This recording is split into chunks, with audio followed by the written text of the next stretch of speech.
Morning champions நம்ம என்ன பார்க்க போறோம்னா HCF of 65 117 சொல்றாங்க 65 117 பார்க்கும்போது இது வந்து 513 சார் இது 913 sir so 13 is the our HCF அப்படிங்கிறோம். அந்த HCF வந்து 65m minus 117க்கு ஈக்குவலாக இருக்கும்ன்றாங்க HCF.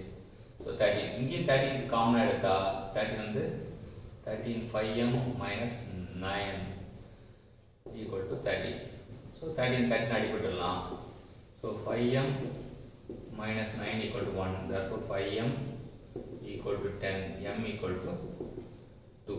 So simple தான். ரெண்டு விஷயத்தை கம்பைன் பண்ணியிருக்காங்க. என்ன ரெண்டு விஷயம்னா ஃபர்ஸ்ட் HCF கண்டுபிடிக்க சொல்லியிருக்காங்க. அதை வேற ஒரு ஃபேக்டருக்கு ஈக்குவல்னு சொல்லியிருக்காங்க. 65m minus 117ன்றாங்க. ஸோ அது போடும்போது நம்ம ஈஸியாக இருக்குது. இங்கே இது கூட்டினா கூட 130, இதுக்கு காமனாக எடுக்கலாம் கூட 117 கூட்டல் 13 130.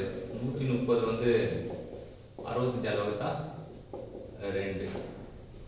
ஸோ ஒரு ஈஸியான சம் தான் வந்து இது. ஆனால் ரெண்டு கம்பைண்டாக கேட்டனால நேரடியாக நமக்கு சிந்திக்கிறதுக்கு சிரமமாக இருக்கும். ரெண்டு விஷயத்தை கம்பைன் பண்ணும்போது நம்ம கொஞ்சம் சிந்திக்கிறதுக்கு நேரத்தை எடுத்துக்கிட்டு சிந்திச்சா வந்து நமக்கு யூஸ்ஃபுல்லாக இருக்கும்.